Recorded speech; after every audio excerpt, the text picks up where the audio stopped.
সর্দার জাহিদের সমর্থনে কচুয়ায় বিশাল মিছিল। বাগেরহাট কচুয়া প্রতিনিধি মোহাম্মদ মুন্না শেখের পাঠানো তথ্য ও ভিডিও চিত্রে দেখুন বিস্তারিত।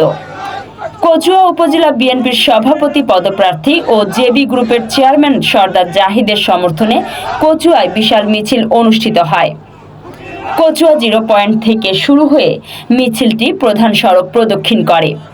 উপজেলার বিভিন্ন ইউনিয়ন থেকে বিএনপি যুবদল, স্বেচ্ছাসেবক দল ও ছাত্রদলের নেতাকর্মীরা এতে অংশ নেন।